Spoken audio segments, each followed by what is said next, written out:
Wow, look how dirty that is. Oh my God. Well guys, it's time to clean up the Target Terror cabinet, clean it up, fix up a few things. In this video, I'm gonna give it a good scrubbing.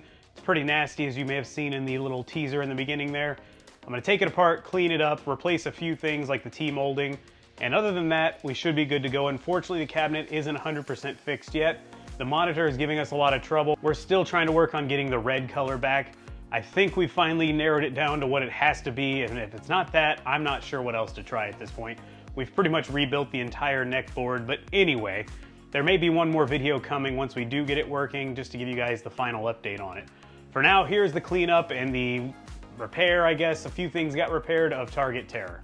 So I'm gonna start touching up some of the paint, or trying to touch it up with these Sharpies. I'm not sure it's gonna work out, but first I need to clean it all up and make sure it's ready to accept some Sharpie ink, or whatever you want to call it. Man, I noticed up here, something really happened right there. I guess another cabinet was probably leaning against it in transport maybe, and it just rubbed some of the color off.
All right, so I've changed my mind.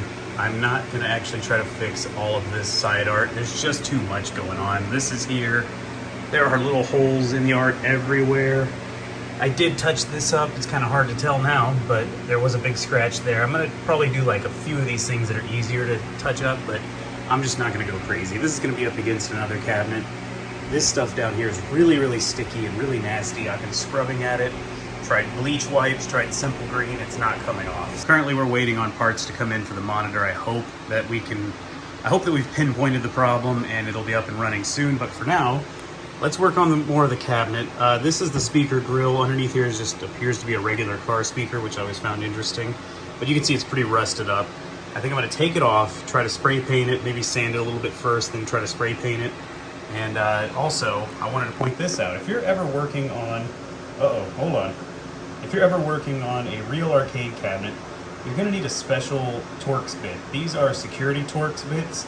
The only thing that's really different is there's a teeny tiny little dot of metal inside of them, which stops you from putting a regular Torx bit in it. So you'll need something like this. It is a regular looking Torx bit, but it actually has a hole in the center which gets around that little notch in the metal down there and lets you take stuff off. So just in case you ever have a commercial arcade cabinet in your house or whatever and you need to actually work on it, buy a set of these from Amazon. I'll leave a link to it in the description in case you need it.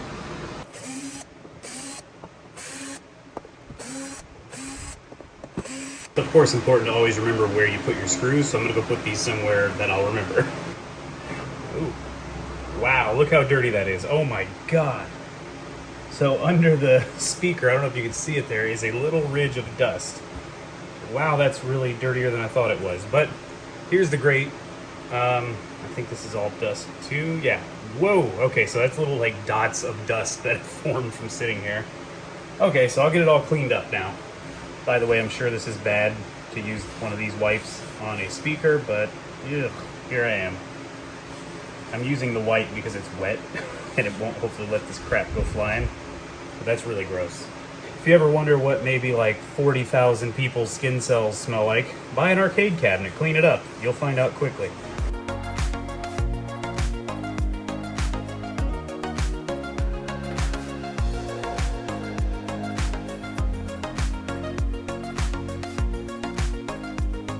I'm noticing something else here. I don't think this speaker is actually held in. Yeah, it's just sitting here. I'm not sure if that's how it's supposed to be. Let's use this trusty old butter knife I keep in the garage for random things. Let's see what's going on here. Yeah, that's supposed to be screwed in. There are holes there. Interesting. I guess I'll put a couple screws in that so this thing's not just flopping around in there. Okay, so I don't actually have screws for this or bolts or anything, so it's been fine like this already. Sure, it can move around, but when the grate is over it, I think it'll be okay. Unless I come across some that fit it, I don't think I'm going to worry about it. The plan was to obviously spray paint this, like I said. Then I started looking at it after I cleaned it up, both sides before I was going to paint it. I flipped it over. This was the side that was underneath. It's like perfect. So rather than spray painting it and risking paint getting in the holes and all that, I'm just going to flip this thing over.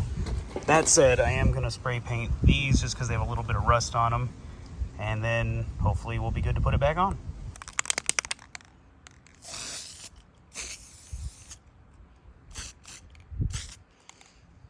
The only thing I did notice about the problem with flipping it over is it's going to be hard to see on camera. Let's see if I can get it to focus. There's a few holes that have just gunk inside of them. So we're going to use my trusty tailgate workbench, and I'm going to stick these toothpicks through the holes and try to get it fixed up. Nasty. Gross. It's so weird. I guess somebody spilled a drink on this thing is what it looks like, really. Just poke out a few of these holes. You can see the toothpicks already getting dirty. Yeah, there's actually quite a few of these that have some crap inside of them. So just keep punching it out, and hopefully we can get this thing looking good to put back on the cabinet real soon. So I flipped it over, we got it cleaned up, got it put on, repainted these screws. They're a little sticky still. I hope they come out a little bit better. Overall, it's looking really good. Although I was like, oh no, there's something underneath right here. But it turns out it's actually just the light coming through the back of the cabinet because the door is off and there's a hole there from where it's supposed to be mounted to the cabinet.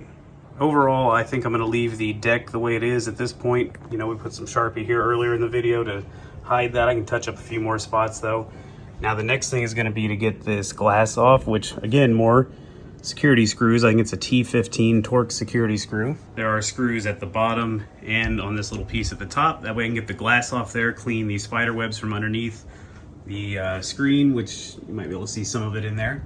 Clean that stuff off the screen, get the marquee out, clean that glass.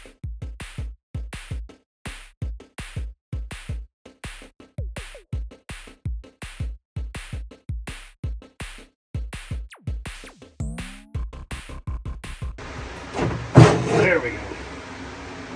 Okay, glass is out. I guess I'll go ahead and finish taking this out. Might as well clean underneath it and see what's in there. Sure, not really supposed to use a drill on this, but I don't really care. Probably for that reason. You slip and just cut off the metal. Oh yeah, it came out really easily, and it's actually not that dirty. I'm gonna take this plastic out and clean this up a little too. Wow, there's that spider web. Jeez. I don't know if you can see it on the camera, but huge spider web underneath there.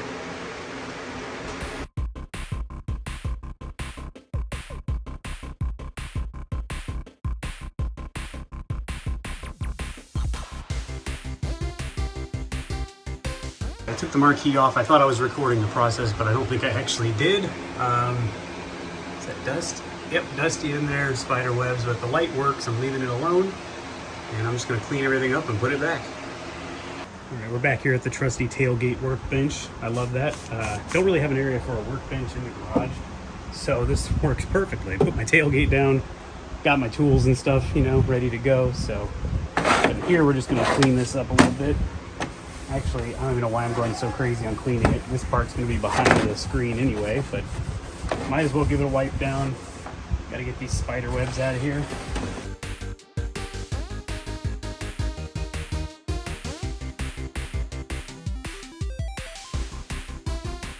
The marquee print still looks really good. Even the back's not too bad. It does have some yellowing there, but it's not falling apart. Thankfully, I really don't want to change it out, so I'm going to just put it back in. The monitor glass is cleaned and put back in as clean as I could get it. I'm terrible at this stuff. I was able to seat the, it's really hard to see on here, but I was able to seat the bezel a whole heck of a lot better than it was initially, so it's not covering part of the screen anymore. So what I'm going to do next is I wanted to change these buttons all together. This right button, when you're in the service menu, if you press it once to select a service option, it presses multiple times for some reason. This one works fine. I was just going to replace both of them just to make it easy, but in order to get just two buttons from Tornado Terry, it's probably not going to be very smart money-wise to just order two. So I'm going to wait until I go there to the arcade later this year, and I'll just buy them in person. For now, I have a different replacement micro switch. I really hate these with a passion. I hate how loud and clicky they are, but these aren't gameplay buttons. They're just start buttons. So I could get away with this for a while until I can get around to changing them. I'm only going to do the blue one for now. And by the way, this cabinet's interesting because it does not have any kind of latches underneath to open the deck. In fact, the deck seems to be like nailed in. If you look over here, looks like they just nailed it or maybe stapled it or something into place. So you can't remove the deck. It's pretty much on there, but I just thought that was interesting. Good news is I already pulled this off. I'm gonna go ahead and swap these out, put it back in, and hopefully that'll be fixed for now. New one's installed, or the, I guess, new-ish one. I'll be sure to test it when I can actually turn the cabinet back on.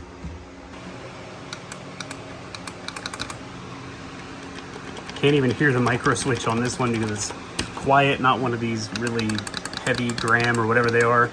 These are just cheap in my opinion. I really hate them. Even though they're just start buttons, I may replace them with HAP just because I can't stand it. Now that I've got the Marquee back on and cleaned up, screens back on, or the glasses back on, the bezels on, I think all this is pretty much done. This is what's next though.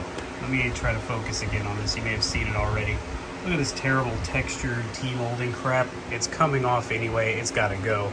I'm only going to replace from about here all the way down to about there. I'm not going to worry about replacing the back. No one's going to be looking at the back. And I really didn't want to spend a bunch of money on this cabinet. If you voted on the poll, you know that the red T-molding won out over the black or yellow. Personally, I could have gone with yellow and been happy too, but either way, hey, red's going to look good too. I think it'll be a little more subtle. I'm going to go ahead and just start pulling it off. Getting the T-molding off is really easy. You just literally pull it. Somebody wanted me to do a tutorial on the T-molding. I really don't think I'm qualified to do a full tutorial on how to install T-molding, but I can give you a tip. One of the things that they did wrong on this cabinet, which is why it was popping up right here on this corner, is they did not put slits in the T-molding here. So when you're making a hard turn like that, you need to put cuts in it or even remove some of this part just so it can make a nice turn and not lift up off the cabinet at some point. It's not always going to lift up, I'm sure, but in this case, I believe that's what went wrong. So I'm tossing the old T-molding. We're going to put new T-molding on it. I'm going to cut the corners of it, and hopefully we won't have any lifting up issues. And the other good news is the track on the T-molding, or in the wood for the T-molding, actually still looks really great. It's not chewed up. It's not going to have any problems with accepting new T-molding. And the way I install it on the cabinet is put it in the track, hammer it in with a rubber mallet. If you have a mallet like mine that's pretty torn up from other projects, I just wrap a rag around it so I don't tear up the new T-molding. Just to give you a quick demonstration, I'm going to take the T-molding, let it flop around. No, put it right here where the old one ended, which I'm not quite dead on. I'm going to get it into the track, kind of get it tight with my hands pushing against the direction so we're not going to have any bunched up points there. Pushing it in the direction I'm going to actually install it. That way, you know, if you're just pushing down, you're going to have little lumps in it. Get it up here to the top, and that's where I'll stop for now.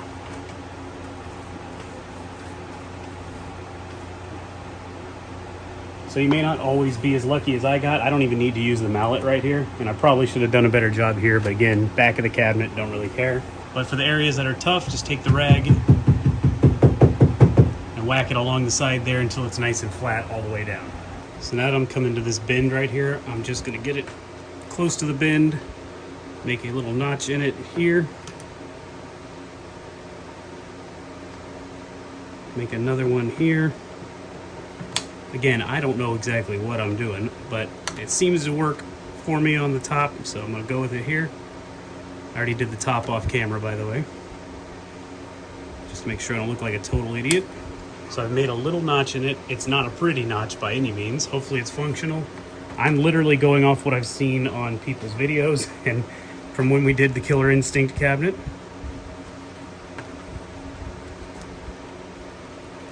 Probably gonna need to use the mallet here. Otherwise, I haven't really needed to use it yet, but we'll see.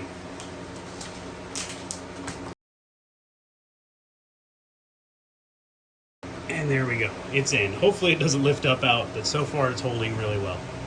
So it's important to make a little notch in them, in the bins and the corners, the hard, 90-degree angles, things like that. Otherwise, just push it in with your hand if you're lucky like I am. I haven't had to use the mallet yet. Okay, one side is done. We can see the contrast between the two.